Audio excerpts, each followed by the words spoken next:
નમસ્કાર દર્શક મિત્રો, લોકશાહી શાસન વ્યવસ્થામાં પ્રજાના પ્રતિનિધિ તરીકે ચૂંટાઈને આવેલા ધારાસભ્યશ્રીઓ વિધાનસભા ગૃહમાં લોક પ્રશ્નોને વાચા આપે છે અને આ રીતે રાજ્યના વિકાસ માટે નીતિ ઘડાય છે, નિર્ણયો લેવાય છે તેમજ પ્રજાના પ્રશ્નોનું સુખદ નિરાકરણ પણ આવે છે. દર્શક મિત્રો, 15મી ગુજરાત વિધાનસભાના 5મા સત્રના અંતિમ દિવસે હાથ ધરાયેલ મહત્વની કાર્યવાહીના સંકલિત અંશો લઈને અમે ઉપસ્થિત થયા છીએ લોકશાહીના ધબકારા કાર્યક્રમમાં. તો આવો નિહાળીએ લોકશાહીના ધબકારા.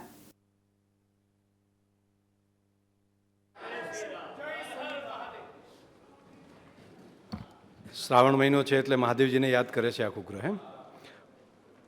ટૂંકી મુદતનો પ્રશ્ન ક્રમાંક 1, દિનેશજી કુશવાહ.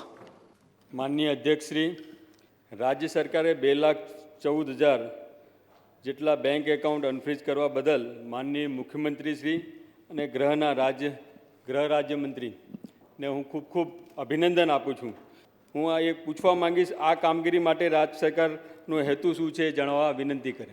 માનનીય અધ્યક્ષશ્રી, માનનીય સભ્યશ્રી દ્વારા 8/8/2024ના જ્યારે પ્રશ્ન પૂછવામાં આવ્યો હતો ત્યારે 2,14,000 જેટલા ગુજરાતના નાગરિકોના જે ખાતાઓ ફ્રીઝ કરવામાં આવેલા હતા એ અનફ્રીઝ કરવામાં આવ્યા.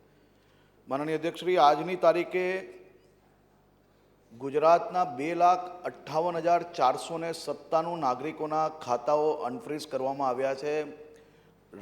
ગુજરાત રાજ્ય દેશનું આ પ્રથમ રાજ્ય છે જેમાં આ પ્રકારના નિયમો બનાવીને રાજ્યના નાગરિકો જે નાના મોટા સાયબર ક્રાઇમના ફ્રોડની અંદર ફસાઈ ગયા હોય તે લોકોના જે બેંક એકાઉન્ટ છે એની અંદર જે રકમો હોય છે એ રકમો માનનીય અધ્યક્ષશ્રી એના ધંધા અર્થે, ઘરના અલગ અલગ કામો અર્થે માનનીય અધ્યક્ષશ્રી જે રકમો રખાઈ હોય છે તે લાંબો સમય માનનીય અધ્યક્ષશ્રી ફ્રીઝ રહેતી હતી. તેના કારણે આ પરિવારોમાં ઘણી તકલીફો પડતી હતી.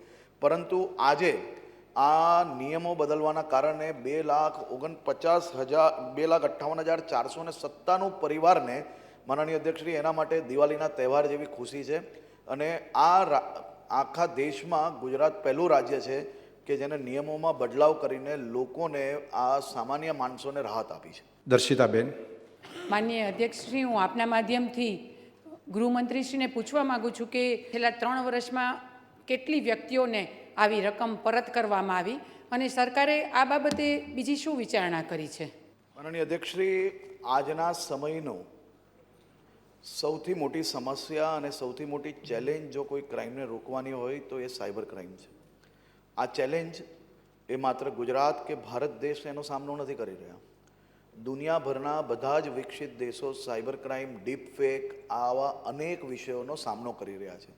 ત્યારે સાયબર ક્રાઇમ સામે લડવા માટે એક ફોર્સ, એની વ્યવસ્થાઓ, આ બધા જ વિષયો પર સરકાર જ્યારે કામગીરી કરી રહી છે, માનનીય અધ્યક્ષશ્રી, એક મોડેસ ઓપરેન્ડી છે. એ મોડેસ ઓપરેન્ડી એવી છે કે અમુક લોકો દ્વારા કોઈ બી સામાન્ય નાગરિકના ખાતામાં જેની અંદર ખૂબ મોટી રકમ જમા હોય, એની વર્ષોની બચત જમા હોય, તેમાં નાની મોટી રકમ ફ્રોડ દ્વારા મેળવેલી હોય તે એ એકાઉન્ટની અંદર ટ્રાન્સફર કરતા હોય છે, જેના કારણે આવા એકાઉન્ટો બી માનનીય અધ્યક્ષશ્રી પહેલાં આખા સીઝ થઈ જતા હતા. આ એકાઉન્ટ્સની અંદર માનનીય અધ્યક્ષશ્રી ગુજરાત પોલીસ દ્વારા, ગૃહ વિભાગ દ્વારા જે NCCRP પોર્ટલ પર લેયર વાઇઝ રિપોર્ટની વ્યવસ્થાઓ કરવા માટેની માંગ કરવામાં આવી. માનનીય અધ્યક્ષશ્રી, લેયર વાઇઝ રિપોર્ટ એટલે કે જો ચીટિંગના રૂપિયા આવ્યા હોય, 5,000 રૂપિયા આવ્યા અને 5 કરોડ રૂપિયા એના એકાઉન્ટમાં એની બચત જમા હોય તો એ 5,000 રૂપિયા સિવાયની 5 કરોડની જે રકમ છે એનો લેયર રિપોર્ટ આપણે મળે, જેના કારણે આપણે માત્ર ચીટિંગની જે રકમ છે એટલા જ રૂપિયા સીઝ રાખવા પડે, એના સિવાયના રૂપિયા લોકોના અટવાય નહીં અને એ ફ્રીઝ ના રહે તેની વ્યવસ્થાઓ માનનીય અધ્યક્ષશ્રી કરવામાં આવી. આવા રિપોર્ટો જ્યારે આપણે માંગ્યા માનનીય અધ્યક્ષશ્રી, આ પ્રકારની વ્યવસ્થાઓ જ્યારે આપણે ઊભું કરવાનો પ્રયત્ન કર્યો તો કેન્દ્ર સરકારની નવી દિલ્હી ખાતે I4C જે સંસ્થા છે, જે આખા દેશનું સાયબર રિલેટેડ ક્રાઇમનું માનનીય અધ્યક્ષશ્રી સંકલન કરતી હોય છે, એ I4C દ્વારા માનનીય અધ્યક્ષશ્રી આ પ્રકારના રિપોર્ટના લેયર્સ બનાવી આપવામાં આવ્યા. એ લેયરના રિપોર્ટ બનતાની સાથે આટલી મોટી સંખ્યામાં અકાઉન્ટ અને આટલા પરિવારોને રાહત આપવામાં માત્ર 20 દિવસની અંદર આપણે આ સફળતા મળી છે. 20 દિવસની અંદર માનનીય અધ્યક્ષશ્રી 750 લોકોની ટીમ ગુજરાત પોલીસની આ 2,58,000 પરિવારને જે કંઈ રાહત આપવાની હતી તે માટે રાત દિવસ કામગીરી કરી. માનનીય અધ્યક્ષશ્રી, આજે બી આ ચેલેન્જ આપણી સામે દિવસે ને દિવસે વધતી જાય છે. આ ચેલેન્જનો સામનો કરવા માટે જે ફરિયાદો થાય છે, જે લોકોના ફોન આવે છે, સમયસર ફોન આવે છે, તેના તો આપણે એકાઉન્ટ સીઝ કરવા માટે કે આગળ રકમ જે ટ્રાન્સફર થતી હોય એને રોકવામાં આપણે જરૂરથી સફળતા મળે છે. પરંતુ સમયાંતરે જો ફોન નથી આવતા અને સમયાંતરે જો એ ફરિયાદ નથી લખાઈ શકતા તો એવા લોકોની રકમ આપણે ક્યાંક ને ક્યાંક બચાવવામાં માનનીય અધ્યક્ષશ્રી ખૂબ મુશ્કેલી પડે છે. વર્ષ 2024માં 85,24,00,000ની છેતરપિંડીની જે ફરિયાદો થયેલી, જેટલા એકાઉન્ટો બ્લોક કરવામાં આવેલા હતા માનનીય અધ્યક્ષશ્રી, એટલે કોઈની ચીટિંગ થઈ હોય અને જે અમાઉન્ટ આગળ ટ્રાન્સફર થતું હોય તો એવા 85,24,00,000 રૂપિયા માનનીય અધ્યક્ષશ્રી આપણે બ્લોક કરવામાં સફળ થયેલા, જેમાંથી 66,15,00,000 રૂપિયા રિફંડ કરાવવામાં આપણે સફળતા મળી છે. પરંતુ માનનીય અધ્યક્ષશ્રી, આ સફળતા ખૂબ મોટી છે, પણ આપણે જે પ્રયાસ છે વધુમાં વધુ હજી વધુ સારી રીતે મોટા ભાગના લોકો ફરિયાદ દાખલ કરાવી શકે તે માટેની વ્યવસ્થાઓ બી સાથે આપણે વધુમાં વધુ ઉત્તરોત્તર આપણે વધારી રહ્યા છીએ. અને ડૉક્ટર તુષારભાઈ ચૌધરી. માનનીય અધ્યક્ષશ્રી, આપના માધ્યમથી મંત્રીશ્રી પાસે જાણવા માગું છું કે એમણે હાલમાં જ જણાવ્યું કે 2,58,000 જેટલા ખાતાઓ અનફ્રીઝ કરવામાં આવ્યા છે, તો એ ખાતાઓ ફ્રીઝ ક્યારે કરવામાં આવ્યા હતા અને કેટલા સમય પછી અનફ્રીઝ કરવામાં આવ્યા? સર્વપ્રથમ તો માનનીય સભ્યશ્રીને પહેલા પ્રશ્નમાં, બીજા પ્રશ્નમાં બધા જ જવાબો મેં માનનીય અધ્યક્ષશ્રી આપ્યા છે. આ સરકાર, ગુજરાતની રાજ્ય સરકાર, આદરણીય મુખ્યમંત્રી શ્રી ભૂપેન્દ્રભાઈ પટેલના માર્ગદર્શનમાં દેશની પહેલી એવી સરકાર છે કે જેને માસ અકાઉન્ટ્સ જે સામાન્ય નાગરિકોના નિયમ પ્રમાણે જે ફ્રીઝ થયા હોય એને અનફ્રીઝ કરવા માટેનું પરિપત્ર કર્યું. અને એ પરિપત્રના કારણે માત્ર ગુજરાત રાજ્યને નહીં પરંતુ દેશના અનેક રાજ્ય માટે મોડલ સ્ટેટ તરીકે આપણે લોકો ઉભર્યા છે અને એના કારણે I4Cની અંદર બી નિયમ બદલવામાં આવ્યા છે. માનનીય અધ્યક્ષશ્રી, જે સામાન્ય નાગરિક, જે પરિવારની બચત, મારા પહેલા જવાબની અંદર જ માનનીય અધ્યક્ષશ્રી મેં કહ્યું કે ખૂબ મોટી સંખ્યામાં એવા પરિવારો હોય છે જે એનો ભોગ બને. ભોગ કઈ રીતે બને માનનીય અધ્યક્ષશ્રી? કે એક સામાન્ય નાગરિકના એકાઉન્ટમાં જે બચત છે, આ પ્રકારની મોડેસ ઓપરેન્ડી ચલાવનાર, જે સાયબર ક્રાઇમની આખી ગેંગો ચલાવનાર લોકો છે, એ લોકો માનનીય અધ્યક્ષશ્રી આવા એકાઉન્ટની અંદર જે મોટી બચતવાળા એકાઉન્ટ છે એમાં ના જેવી રકમ માનનીય અધ્યક્ષશ્રી એ એકાઉન્ટની અંદર ટ્રાન્સફર કરે. નિયમો પ્રમાણે કોઈ એક વ્યક્તિ જો એનો ભોગ બને તો એના રૂપિયા જે એકાઉન્ટમાં ગયા હોય ને ત્યાંથી જેટલા એકાઉન્ટોની અંદર રૂપિયા જાય એ બધા જ એકાઉન્ટો આપણે સીઝ કરવા પડતા હોય છે.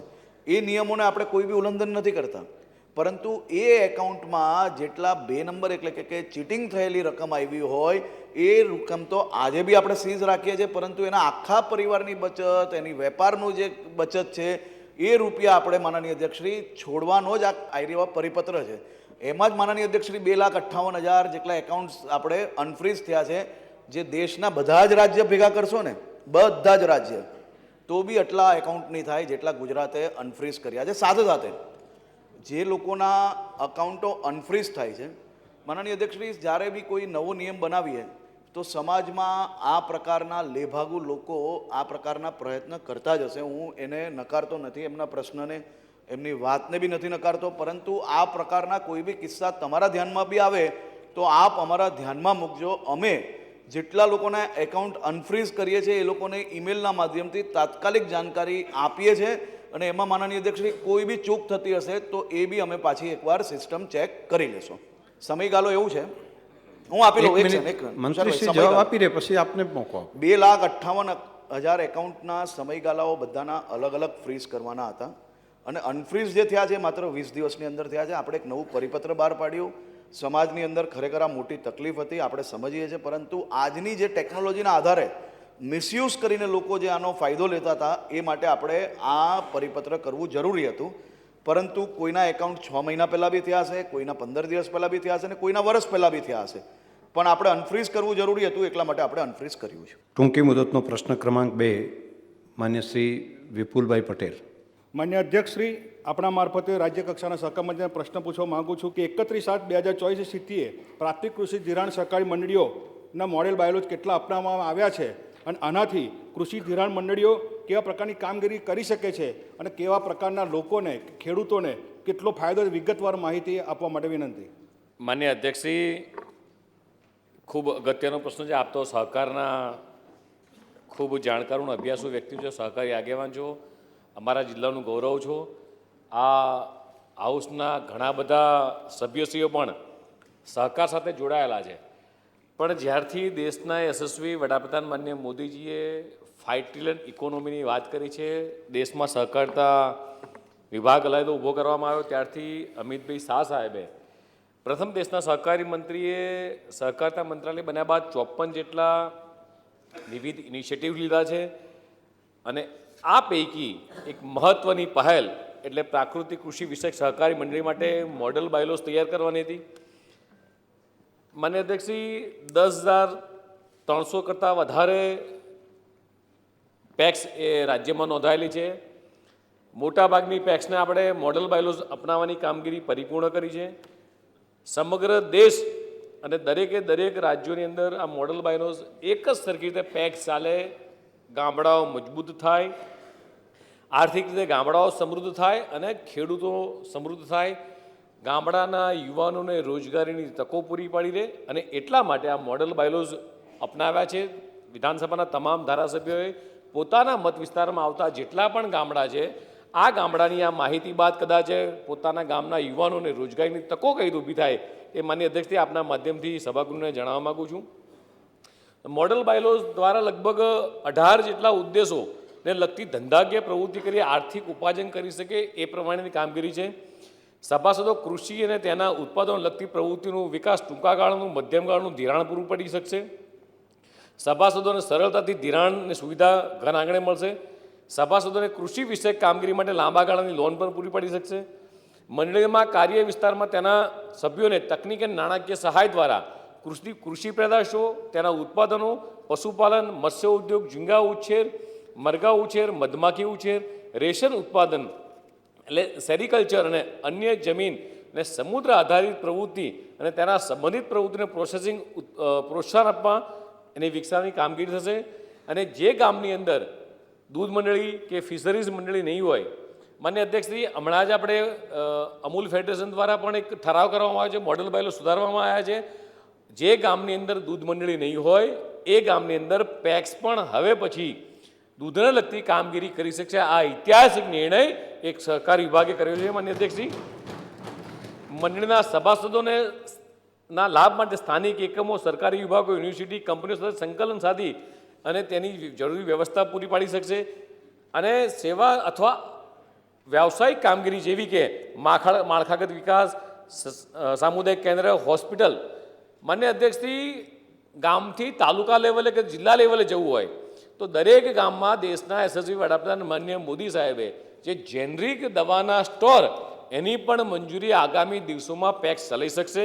શૈક્ષણિક સંસ્થાઓ, વ્યાજબી ભાવની દુકાન એટલે ગામના વ્યક્તિને બહાર ના જવું પડે એના માટે વ્યાજબી ભાવની દુકાન, વિવિધ પ્રકારની ડીલરશીપ જેવી કે LPG, petrol, diesel, green energy વગેરે લગતી કામગીરી પણ પેક્સ કરી શકશે. ખેતર અથવા ઘરગથ્થુ ઉપભોક્તા અને ટકાઉ ફાર્મ મશીનરી, કોઈ પણ પ્રકારની નાનો મોલ કરવો હોય એ પ્રકારની તમામ કામગીરી એ લોકો કરી શકશે, એની તાલીમ આપી શકશે. ખેડૂતોના ઘરમાં લોકર ના હોય તે તાલુકા લેવલે પેક્સમાં પણ લોકરની સુવિધા ખોલી શકશે. કૃષિ વિકાસના અથવા કૃષિ સંબંધિત વ્યવસાયને મજબૂત કરવા માટે તમામ સભ્યોની સામાજિક, આર્થિક, નાણાકીય, વ્યવસાયિક સંબંધ માહિતી એકત્રિત કરી શકશે. કૃષિ અને સંકલન પ્રવૃત્તિઓ સંબંધિત આધુનિક ટેકનોલોજીના વિસ્તરણ પ્રવૃત્તિઓને પ્રોત્સાહન આપશે અને વિકસાવશે. કોઈ પણ પ્રકારની તાલીમ આપી શકશે, કર્મચારીઓને તાલીમ આપી શકશે. નાણાકીય બેન્કિંગ સંસ્થાઓ એજન્ટ અથવા બેંક મિત્રના બિઝનેસ કોરસ્પોન્ડન્ટને બિઝનેસ ફેસિલિટીઝ તરીકે કામ કરશે. નાણાકીય લેવડ દેવડ કરી શકશે. જેમ કાલે વાત થઈ 2 દિવસ પહેલાં જ માઇક્રોક્રેડિટના માધ્યમથી પણ પૈસા ડિપોઝિટ કરી શકશે, પૈસા ઉપાડી શકશે. સપાટોને માઇક્રો વીમો અને વીમા આપવાની પણ કામગીરી કરી શકશે. આ આધારિત પ્રવૃત્તિઓમાં યુવાનો મહિલાઓને સામેલ કરવા અંગે પણ પ્રોત્સાહન કરવામાં આવશે. શિક્ષણ, સ્વાસ્થ્ય, પ્રવાસન, પર્યાવરણની સ્વાસ્થ્ય પ્રવૃત્તિઓ ક્ષેત્રોમાં પણ સામુદાયિક આધારિત સેવાઓ પ્રદાન કરી શકે. કાર્ય વિસ્તારમાં લાભાર્થીઓને પ્રત્યક્ષ હસ્તાક્ષરણ એટલે ડીબીટી મારફતે સેવાઓ પ્રદાન કરવા માટે સહકારી યોજનામાં સહભાગી થઈ શકશે.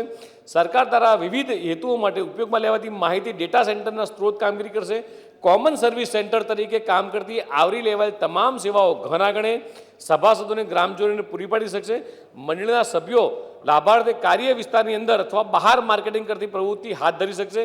જમીન, ઇમારતો, ગોડાઉનો, પ્રોસેસિંગ એકમો આ પ્રકારની આવશ્યક જરૂરી કામગીરી આવનાર દિવસોમાં પેક્સ કરશે. એટલે ગામડાના યુવાનને અથવા ગામના લોકોને બહાર ન જવું પડે અને પોતાના ગામમાં જ તમામ પ્રકારની 18 જેટલી પ્રવૃત્તિ કરવાથી ગામમાં રોજગારીની તકો થશે પ્રાપ્ત. અને જે લોકો શહેરીકરણ તરફ વધે છે એ પણ ક્યાંક ને ક્યાંક આનાથી ગામમાં લોકો રહેશે. અને સાથે સાથે ગામડાઓ મજબૂત થશે અને ગામમાં પણ જે પ્રોસેસિંગ યુનિટો વધશે એના કારણે ગામડા ખેડૂતોની આવક પણ વધશે. માન્ય અધ્યક્ષશ્રી. માન્ય શ્રી કમલેશભાઈ પટેલ. અધ્યક્ષશ્રી, આપના માધ્યમથી હું માન્ય મંત્રી પાસે જાણવા માગું છું કે મોડેલ બાયલોઝના અમલીકરણ માટે કેન્દ્ર અને રાજ્ય સરકારે કોઈ યોજના મૂકેલ છે અને મૂકેલી હોય તો એનાથી પેક્સને કયા કયા ફાયદા થશે? માન્ય અધ્યક્ષશ્રી, મોડેલ બાયલોઝ અંતર્ગત વિવિધ પ્રકારની કામગીરી માટે પ્રાથમિક જરૂરિયાતને ધ્યાને રાખીને કેન્દ્ર સરકાર તથા રાજ્ય સરકાર દ્વારા સંયુક્ત સહાયથી પેક્સનું ડિજિટાઇઝેશન તથા પેક્સ કોમ્પ્યુટરાઇઝની યોજના અમલમાં મૂકી છે. આખા દેશની તમામ પેક્સ, આખા રાજ્યની તમામ પેક્સને, આ તમામ સહકારી મંડળીને બધી બેન્કિંગ સાથે જોડવાનો પ્રયાસ છે. સાથે સાથે અત્યારે લગભગ 5754 મંડળીઓ પ્રથમ તબક્કામાં માન્ય અધ્યક્ષે આવરી લેવામાં આવી છે. આગામી સમયમાં રાજ્યની તમામ પેક્સને આપણે આવરી લઈશું. આ યોજના અંતર્ગત કેન્દ્ર સરકારનો 60% અને રાજ્ય સરકારનો 40% જેટલો ફાળો છે. આ યોજનામાં કોમન સોફ્ટવેર આખા દેશનું તૈયાર કરવામાં આવ્યું છે. એટલે કોઈપણ ગામડાની કોઈપણ પેક્સ ચાલતી હશે તો કેન્દ્રીય મંત્રી પણ ત્યાંથી જોઈ શકશે, રાજ્ય સરકાર પણ એ પેક્સને જોઈ શકશે, એની કામગીરી જોઈ શકશે. પેક્સની કાર્યદક્ષતા વધારો થશે અને આંગળીના ટેરવે માત્ર એક ક્લિકથી, જેમ આપ એક ક્લિકથી આખી વિધાનસભા ચલાવો છો એવી જ રીતે આગામી દિવસોમાં એક ક્લિકથી તમામ પેક્સ આખા દેશની તમામ રાજ્ય સરકારમાં આ રીતે ચલાવી શકશે. આ ઉપરાંત મોડલ બાયલોઝ અંતર્ગત એ પ્રોસેસિંગ કામગીરીને પ્રોત્સાહન મળે તે માટે પેક્સની મંડળીને પ્રોસેસિંગ ગોડાઉન બનાવવા માટે 50%ની કેપિટલ સબસિડી યોજના એ રાજ્ય સરકાર દ્વારા અમલમાં મૂકવામાં આવી છે. આગામી દિવસોની અંદર એ ખેડૂતોને ખૂબ મોટો ફાયદો થવાનો છે. માન્ય પ્રોણેશભાઈ મોદી. શ્રી, હું આપના માધ્યમથી માનનીય મંત્રીશ્રી પાસે જાણવા માગું છું કે જ્યારે ગુજરાતની અંદર 50% જેટલી શહેરીની વસ્તી થવા જઈ રહી છે અને બિન ખેતીની જમીન ખૂબ મોટા પ્રમાણમાં હોય છે અને ખેડૂત પણ નથી હોતા મોટે ભાગે શહેરીના લોકો, તો ત્યારે પ્રાકૃતિક ખેતીને વેગ આપવા અને આરોગ્યવર્ધક ખેત પેદાશ વધે એના માટે જે ખેડૂત નથી એવા લોકો પ્રાકૃતિક ખેતી માટે કોઈક સહકારી મંડળી બનાવે તો એના બાયલોઝ સરકાર વિચારણામાં છે કે કેમ? અન્ય અધ્યક્ષશ્રી, દેશના યશસ્વી વડાપ્રધાન માનનીય મોદી સાહેબ, દેશના યશસ્વી ગૃહમંત્રી અને સહકારિતા મંત્રી અમિતભાઈ શાહ સાહેબ, ગુજરાતના રાજ્યપાલ શ્રી આચાર્ય દેવવ્રતજી અને ગુજરાતના મુખ્યમંત્રી એ જે મુહિમ આખા દેશમાં પ્રથમ ઉપાડી છે કે પ્રાકૃતિક ખેતી, અને એના કારણે આજે રાજ્યની અંદર લગભગ 9 લાખ કરતાં પણ વધારે ખેડૂતોએ પ્રાકૃતિક ખેતીની દિશામાં આગળ વધ્યા છે. અને આનંદની વાત એ છે કે વિશ્વની નંબર 1 માર્કેટિંગ કંપની એટલે અમૂલ, અને અમૂલે આનું બીડું ઝડપ્યું છે ઓર્ગેનિક અને પ્રાકૃતિક ખેતીનું મટીરિયલ, આપણી જે ખેત પેદાશો થાય એ પ્રોડક્ટને બહાર વેચવાનું. ગામડાનો ખેડૂત પોતાની ખેત પેદાશ જે ઉગાડે છે એને સારા ભાવ મળી રહે અને એના માટે કેન્દ્ર સરકારે અમૂલને આપણે નોડલ એજન્સી તરીકે તૈયાર કરી છે અને અમૂલના માધ્યમથી આપણે પ્રોડક્ટ વેચી શકીએ છીએ. હવે જ્યારે આ પેક્સ આપણી બની છે એટલે દરેક પ્રકારના મલ્ટીનેશનલ કામ કરી શકે અને એટલા માટે જ આપણે મોડલ બાયલો સ્વીકારવામાં આવ્યા છે. એટલે આપણી જ એક પેક્સ માન્ય સભ્યશ્રીને માન્ય અધ્યક્ષશ્રી જણાવીશ કે ગામમાં અલગ અલગ મંડળીઓ હોય એનો ઉપયોગ માત્ર ને માત્ર ઘણા વર્ષોથી એ માત્ર ઇલેક્શન પૂરતો થતો હતો અને આપણે સાચા અર્થમાં એને કાર્યરત કરી ખેડૂતોને મજબૂત કરવાનો આપણો ઉદ્દેશ છે, કેન્દ્ર સરકારનો ઉદ્દેશ છે અને એટલા માટે આ મોડલ બાયલો સ્વીકારી અને આ અંતર્ગત તમામ પ્રકારની કામગીરી થાય. અને કેન્દ્ર સરકારે માન્ય અધ્યક્ષશ્રી જ્યારે અધ્યક્ષે પ્રશ્ન પૂછે ત્યારે સભ્યશ્રીએ મલ્ટીનેશનલ 3 જેટલી સંસ્થાઓ જે સ્થાપી છે, આ 3 જેટલી સંસ્થામાં એક મલ્ટીનેશનલ પ્રાકૃતિક સંસ્થા પણ સ્થાપી છે આપણી અને એમાં જે ખેડૂતો જે પેદાશ કરશે જે રીતે માન્ય અધ્યક્ષે હમણાં જ 1965 રૂપિયાનો ભાવતારો આપ્યો ને આપણે સાહેબ બનાસમાં, જે રીતે ખેડૂતો દૂધ ભરાવે છે અને જે ભાવ વધારો આપે છે એવી જ રીતે આ મલ્ટીનેશનલ સંસ્થાઓ જે આપણી છે એમાં એની અંદર આપણે માન્ય અધ્યક્ષશ્રી ટાઈમ છે તમને માન્ય અધ્યક્ષશ્રી આજે 3 મલ્ટીનેશનલ સંસ્થાઓ આપણે જે રજીસ્ટર કરી છે એટલે ધારો કે હમણાં જ આપણે 8 લાખ મેટ્રિક ટનનો આપણને ઓર્ડર મળ્યો છે કેન્દ્ર સરકારને. આ 8 લાખ મેટ્રિક ટન અનાજ લાવશે ક્યાંથી સરકાર? તો એના માટે અલગ અલગ એપીએમસીઓને ખેડૂતો પાસેથી માલ ખરીદશે. જે પેક્સ આ મલ્ટીનેશનલ સોસાયટીમાં રજીસ્ટર થઈ જશે એમાંય ગુજરાતને 30,000 મેટ્રિક ટન જીરાનો ઓર્ડર મળ્યો. એ 30,000 મેટ્રિક ટન જીરું કાં ઊંઝામાંથી જશે કાં અમરેલીમાંથી કાં જુનાગઢમાંથી. તો એનો જે સીધો ભાવ વધારો મળશે એ સીધો જે તે ખેડૂતે માલ ભરાયો હશે એને ભાવ વધારો મળશે. એટલે આ મલ્ટીનેશનલ પ્રાકૃતિક ખેતીને આ પણ ફાયદા છે માન્ય અધ્યક્ષ.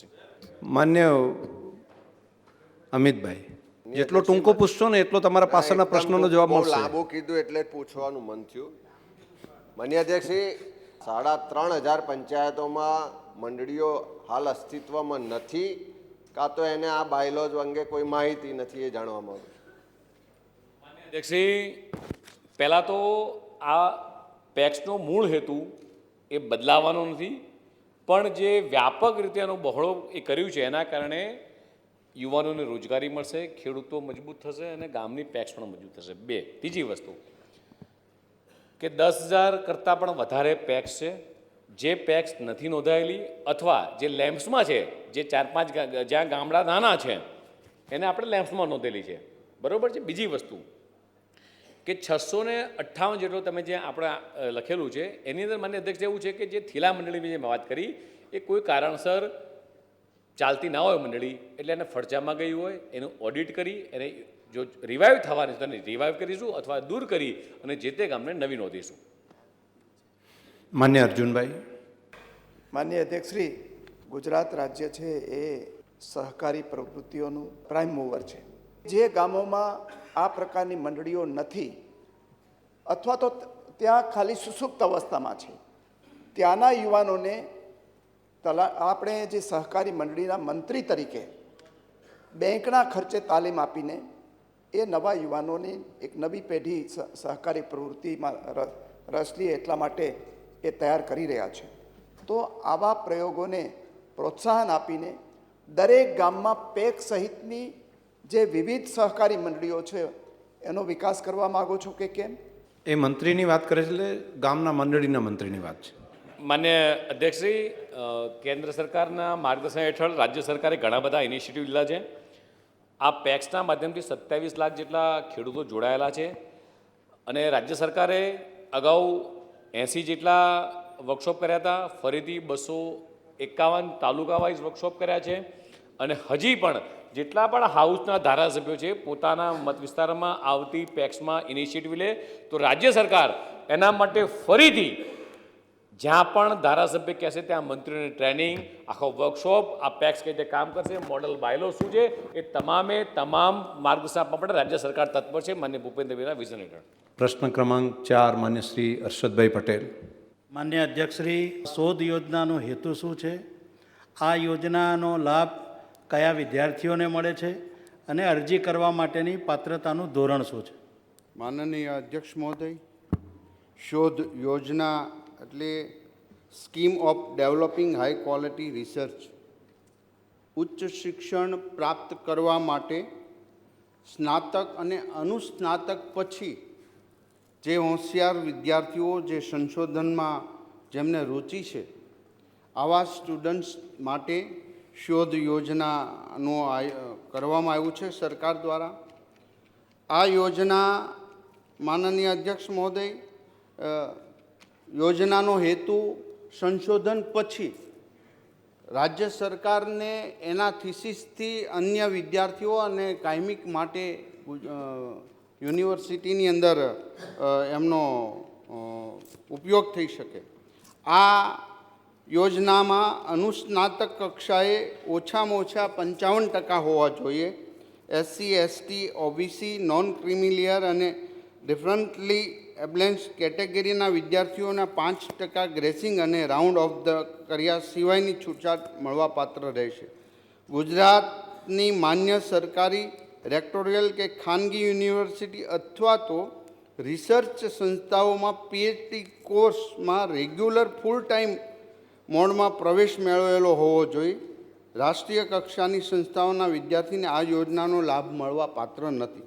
માનનીય અધ્યક્ષ મહોદય, વિદ્યાર્થી કોઈપણ સંસ્થા ખાતે કોઈપણ રીતે કામગીરી કરતો ન હોવો જોઈએ એવા વિદ્યાર્થીઓને આ યોજનાની અંદર સહાય મળવા પાત્ર છે. ડૉક્ટર પાયલબેન કુકરાણી. માન્ય અધ્યક્ષશ્રી, હું આપના માધ્યમથી માન્ય મંત્રીશ્રીને પ્રશ્ન પૂછવા માગું છું કે scheme of developing high quality research યોજનાથી વિદ્યાર્થીઓને કેટલી સહાય આપવામાં આવે છે અને આ યોજનાનો જો લાભ લેવો હોય તો કંઈક ફેમિલી ઇન્કમની લિમિટેશન છે કે કેમ તે જણાવવા વિનંતી છે. ધન્યવાદ. માનનીય અધ્યક્ષ મહોદય, આ યોજનાની અંદર જ્યારે વિદ્યાર્થી જે તે અનુસ્નાતક થયા પછી એડમિશન પીએચડીમાં લેતો હોય એમને માન્ય કરવામાં આવ્યું પછી ફૂલ ટાઈમ જે વિદ્યાર્થી આ પીએચડીમાં સંશોધન માટે અને એના થીસીસ તૈયાર કરવા માટે હોય તો એમને પર મંથ 15,000 રૂપિયા સ્ટાઇપેન્ડ તરીકે આપવામાં આવે છે અને દર વર્ષે 20,000 રૂપિયા એક્સ્ટ્રા એમની ખરીદી સામગ્રી માટે. આમ 2 વર્ષની અંદર એક વિદ્યાર્થીને 4 લાખ રૂપિયા જેટલી રકમ આપવામાં આવે છે. માનનીય અધ્યક્ષ મહોદય, આ યોજનાની અંદર 2019થી આજ સુધી 3546 વિદ્યાર્થીઓએ આ યોજનાનો લાભ લઈ 90 કરોડ રૂપિયા જેટલી સહાય રાજ્ય સરકાર દ્વારા વિદ્યાર્થીઓને ચૂકવવામાં આવેલી છે. તો દર્શક મિત્રો, ફરી મળીશું આવતા સત્રમાં. ત્યાં સુધી રજા આપશો. નમસ્કાર.